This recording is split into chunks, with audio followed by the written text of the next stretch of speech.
औज़ुबिल्लाहिमिनश्शैतानिर्रजीम बिस्मिल्लाहिर्रहमानिर्रहीम। अस्सलाम वालेकुम डियर स्टूडेंट्स, उम्मीद है कि आप सब खैरियत से होंगे। जैसा कि हम सब जानते हैं, हम नेक्स्ट यूनिट पढ़ रहे हैं, यानी U2 हम स्टार्ट कर रहे थे। तो इसमें हमने एयर एंड वाटर के बारे में पढ़ा था, जिसमें एयर की प्रॉपर्टीज़ हम पढ़ रहे थे।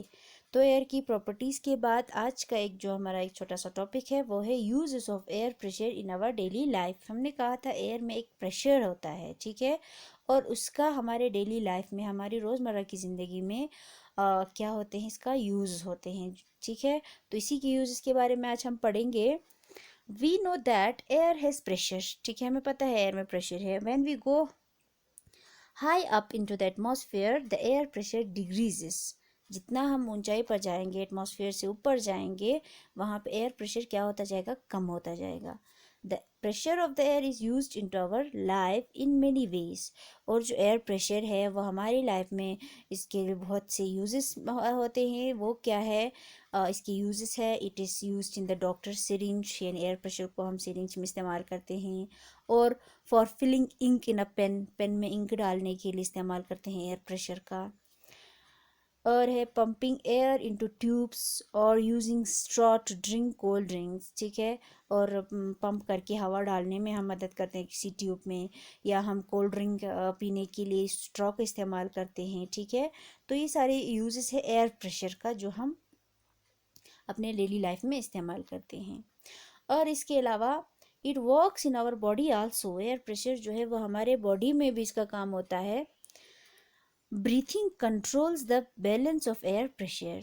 हम ब्रीथिंग करते हैं, सांस लेते हैं, ऑक्सीजन अंदर करते हैं, कार्बन डाइऑक्साइड को बाहर छोड़ते हैं, ठीक है। ये जो ब्रीथिंग है हमारे एयर प्रेशर को क्या करते हैं, बैलेंस करते हैं, बराबर रखते हैं, ठीक। It balance the air pressure inside and outside of our body. यानी ब्रीथिंग जो है एयर प्रेशर को हमारी बॉडी के अंदर और बाहर दोनों में क्या रखते हैं, बैलेंस रखते हैं। तो ये हो गया एयर प्रेशर, जो एयर में प्रेशर है उसका यूजेस हमारे डे टू डे लाइफ में। नेक्स्ट टॉपिक है एयर पोल्यूशन, ठीक है। एयर की प्रॉपर्टीज़ तो हमने पढ़ा, एयर कितना इंपॉर्टेंट ये भी हमें पता है, एयर में क्या क्या गैसेस है वो भी हमें पता है। तो नेक्स्ट पढ़ेंगे एयर पोल्यूशन। एयर पोल्यूशन किसे कहते हैं, आलूदगी, हवा की आलूदगी, यानी एयर गंदा होना, एयर में हार्मफुल सब्सटेंस का मिक्स होना, उसको हम कहते हैं एयर पोल्यूशन।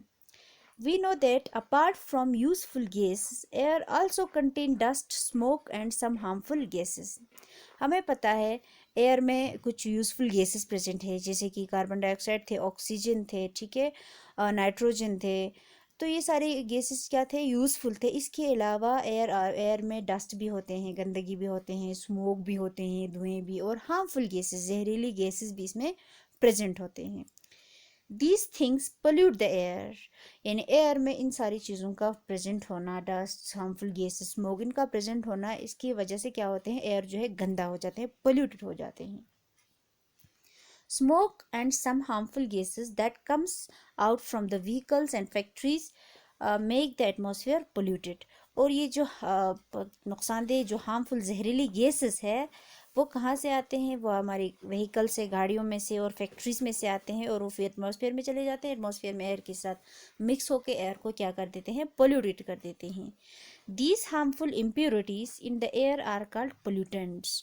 और इन सारी गंदी चीज़ों को जो एयर में मिक्स हो गए, जैसे कि डस्ट, स्मोक, ठीक है, जो फैक्ट्री से आए, व्हीकल से आए निकले हुए, जितने भी हार्मफुल इम्प्योरिटीज़ है एयर में मिक्स हो गए, उनको हम कहते हैं पोल्यूटेंट्स। पोल्यूटेंट्स मतलब वो सारी चीज़ें जो हवा को गंदा करते हैं, ठीक। Polluted air is harmful for breathing. और जब एयर जो है गंदा होगा, हम ब्रीथिंग करेंगे तो हमारे लिए नुकसानदेह है, ठीक है। तो हमारे अंदर क्या चले जाएंगे, वो सारी जहरीली गैसेस अंदर चले जाएंगे, तो हमें ब्रीथिंग में प्रॉब्लम होंगी। इट कैन मेक अस सिक। जब गंदा हवा हम ले लेंगे तो हमें क्या कर देंगे, बीमार कर देंगे। गंदा हवा लेने की वजह से ब्रीथिंग प्रॉब्लम हो जाएंगी, जिससे हम बीमार पड़ जाएंगे। Afforestation is the very effective means of control air pollution. अब एयर पोल्यूशन को कंट्रोल करने के लिए एक असरदार चीज़ क्या है, एफॉरेस्ट्रेशन है। Afforestation means planting of trees. जितना हो सके ज़्यादा से ज़्यादा प्लांट्स हमें लगाने हैं, ठीक है, प्लांटिंग करना है, प्लांट ज़्यादा से ज़्यादा लगाना है। इससे क्या होगा, एयर पोल्यूशन जो है वो कम हो जाएंगे। तो ये रहा एयर पोल्यूशन। एयर पोल्यूशन क्या था? Air pollution, air pollution means harmful impurities का मिक्स हो जाना एयर पोल्यूशन में, जिनको हम पोल्यूटेंट्स कहते हैं और जिसकी वजह से एयर जो है पोल्यूटेड होते हैं। तो इसके लिए एक बेहतरीन तरीका क्या था इससे बचने के लिए, इसको कंट्रोल करने के लिए? एफॉरेस्ट्रेशन। तो इसी के साथ हमारा एयर का पोर्शन जो है वो कंप्लीट हो जाता है। नेक्स्ट है टॉपिक वाटर। इसी चैप्टर का सेकंड पार्ट है वाटर। आपको पता है वाटर भी हमारे लाइफ में बहुत एक इम्पोर्टेंट पार्ट है। ठीक, तो हम वाटर के बारे में पढ़ेंगे। Water like air, water is also found almost everywhere on the earth. हमें पता है, ठीक है, जहाँ जिस तरह से एयर हर जगह मौजूद था, उसी तरह से एयर वाटर भी ऑलमोस्ट हर जगह पे प्रेजेंट होते हैं। ठीक है, हर जगह जो है वाटर प्रेजेंट है। Nearly 75% of the Earth's surface is covered with water. Water is needed by all living things for their survival. और ये भी हमें पता है कि हमारी जो अर्थ सरफेस है, इसमें ज़्यादा से ज़्यादा 75% जो है हमारा सरफेस ऑफ द अर्थ है वो वाटर से कवर किया गया है। अगर आप देखेंगे ग्लोब पे तो आपको क्या नज़र आता है? ज़्यादा से ज़्यादा पोर्शन जो है वो ब्लू नज़र आता है। दैट मीन्स अर्थ सरफेस पे ज़्यादा क्या है? वाटर है। बाकी से जो बचे हैं वो क्या है? लैंड। तो 75% जो है वाटर से कवर किया गया है और ये वाटर जो है तमाम लिविंग बींग्स के लिए, जिंदा रहने के लिए, सर्वाइवल के लिए इम्पोर्टेंट है, ज़रूरी है। Even our blood is mostly water. और इसके अलावा हमारे ब्लड में भी वाटर प्रेजेंट है। ठीक है, water dissolve many things like sugar, salt, etc. in it. When we dissolve a substance in water, a solution is formed. अब ये भी हमें पता है कि जब भी वाटर में बहुत सारी चीज़ें जो है वो डिज़ोल्व होते हैं। डिज़ोल्व मतलब मिक्स होते हैं। ठीक है, जैसे कि सॉल्ट है, शुगर है, ये सारी चीज़ें क्या हो जाते हैं? वाटर में डिज़ोल्व हो जाते हैं, मिक्स हो जाते हैं। कोई भी चीज़ हम पानी में डाल देंगे तो वो क्या बन जाते हैं? सोल्यूशन बन जाते हैं। क्या? सोल्यूशन। सोल्यूशन का मतलब क्या हो गया? यानी वाटर में किसी चीज़ को हमने मिला दिया तो एक सोल्यूशन बन गया। जैसे कि वाटर और सॉल्ट, वाटर में मैंने सॉल्ट डाल दिया तो वाटर सॉल्ट का सोल्यूशन बन गया। अगर शुगर डाल दिया तो वाटर शुगर का सोल्यूशन बन गया। तो इसे हम सोल्यूशन कहते हैं और सोल्यूशन बन जाते हैं। The substance which we dissolve is called a solute. वो चीज़ जिसको हमने डाला, उसमें डिज़ोल्व किया, मिलाया, उसको हम सोल्यूट कहते हैं। सोल्यूट वो चीज़ है जिसको हमने मिलाना है। मतलब शुगर, सॉल्ट, ये सारी चीज़ें क्या है? सोल्यूट है। जिसको पानी में मिलाना है उसको हम सोल्यूट कहते हैं। ठीक है, तो अगर सोल्यूट कौन से हैं? फिर यहाँ पे शुगर है, सॉल्ट है, ये सोल्यूट है। ठीक, and water in which substance dissolve is called solvent.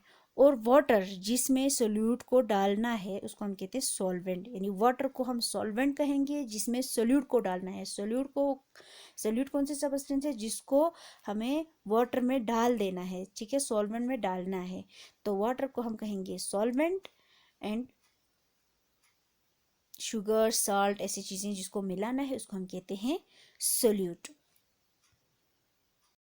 तो आज हम यहीं पे रखते हैं। नेक्स्ट लेक्चर में हम आगे बढ़ेंगे। तब तक आप जितना हमने किया उसको रिवाइज करें, अपने नोटबुक पे उतारें और लर्न करें।